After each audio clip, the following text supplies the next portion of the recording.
So let's talk about what CPTSD is. CPTSD is complex post-traumatic stress disorder. So like the name suggests, it's a little bit like PTSD, but instead of just one traumatic event, you've got thousands and thousands of traumatic events. Events where, let's say you're a child, you're probably under 7 years old, where your power is taken away and you feel like you don't have any control and you feel that the situation around you is threatening. So parents might be shouting, you might be in a car with them and they're doing road rage. Any scenario where you don't feel safe can create CPTSD.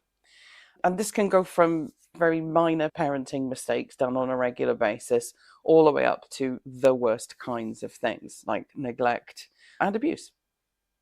The more you feel like your power has been taken away, the more it will affect you. As an adult who has grown up in that environment, what you'll be experiencing is probably one of these. You will regularly give your power away to other people in a codependent fashion. You will help people with their projects before yours. You will be desperate to be loved by somebody and to have connection with people. You may not actually be careful and use judgment about who those people are. So you're constantly disappointed by how other people treat you. You're repeating the pattern over and over again, hoping that you'll finally find somebody who will repair the wound that your parents made in the first place. You will be attracted to the most narcissistic person in the room every time, because that person is the noisiest person.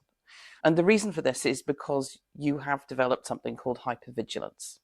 And that is where you take your spiritual energy and you bring it up and you pour all of that energy into your third eye. You just simply look and monitor the most dangerous people in the room when you're young. And danger can mean anything from they may shout or they may disapprove of me. Because let's just remember, when you were a child, the people who look after you are responsible for your food and shelter. So you want to please them. And if they are abusive or just neglectful, then you're going to feel like your safety relies on their approval, even though they're completely incapable of giving it to you. So you become hypervigilant to negative behavior, which is a coping mechanism, and it kept you alive. Great. But now as an adult, you have learned to do that in an automatic program. And so you are literally stamping every time you walk into a room or you assess an environment, your brain automatically clamps onto the person who's in the most pain, the person who is the most flamboyant, the person who's making the most noise. And you don't notice the calm people. And so one of the things I train my clients to do is to look at the room and see people for who they actually are, to stand back and assess, not based on their trauma, but based on the facts and the patterns that they see today, right now.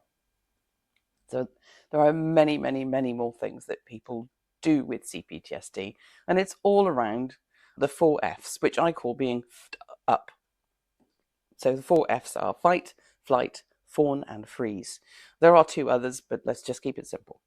That when you feel like something is happening that is similar to when you were a child, the emotions that you felt when you were a child flood your body to the point where you can barely cope. And your reaction to that situation as you were an adult may seem over the top to other people. And in fact, afterwards, you sit down and you go, that was crazy. I think I'm going mad. But actually, what you're dealing with is an emotion from the past. It is that emotion welling up inside of you, reminding you how you felt, and then giving you an automated process, which is fight, flight, run away, fawn, oh, don't feel bad, or freeze, or disassociation. Those things, you don't have to do them anymore. You are not a child anymore, but you do have to train yourself to recognize the feelings as they come up. The first thing I teach my clients to do is to recognize the feelings afterwards and journal about them. Then I encourage them to talk openly about what the emotions were.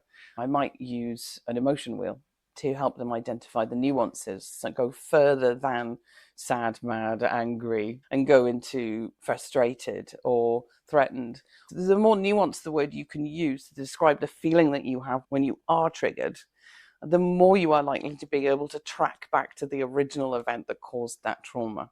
And then we can talk around that trauma and rationalize the fact that you're not 6 anymore, that you are now a grown adult with your own power and agency. Often I need to teach people not to give away their power. That can manifest itself in so many ways. Before I learned not to give away my power, I was constantly working to help other people before myself. So recovery from CPTSD, it's all about understanding what's happening to you and then recognizing the automated program that's creating the emotional flashback. First, afterwards, then during, and then when you're a real master to it, just before you get triggered, then you create what I call this sacred pause, where you go, oh, I'm feeling fucked up at the moment. Actually, I don't need to be. I have my own power. This person is speaking to me in a way that I don't like. And actually, I don't have to put up with this anymore. And then you stand back and allow that person to notice that you're not reacting because they're used to you reacting. Now, unfortunately, if you are in a pattern with somebody in your life where this has gone on over and over and over again, it will take a while to break that pattern because you'll go and do the work and then the other person sees a completely different you. And often they'll play up a little bit more before they give up and go and try and eat somebody else's empathic energy. They are basically emotional vampires, and we need to learn to protect our energy from them and make a situation where we're very careful about who we let into our lives in a radical self-care kind of way. I just wanted to share that today because very few people know what CPTSD is. And I would say that the vast majority of people have it. And I think it's great to realize that one, you are not going crazy. And two, you can totally leave this behind if you want. You just have to learn to recognize it and change the automatic behavior. Your brain is just a computer with a set of pre-programmed things that you do on a daily basis. Everything that I do is about changing those programs. It's about reworking you into who you want to be. You are lovable and wonderful, but wouldn't it be great if you weren't running on a program that was created when you were a child, when you had no power? How about we create new programs that run with power, with intention, living consciously, and being your own sacred human being with sovereignty and direction and purpose. Purpose.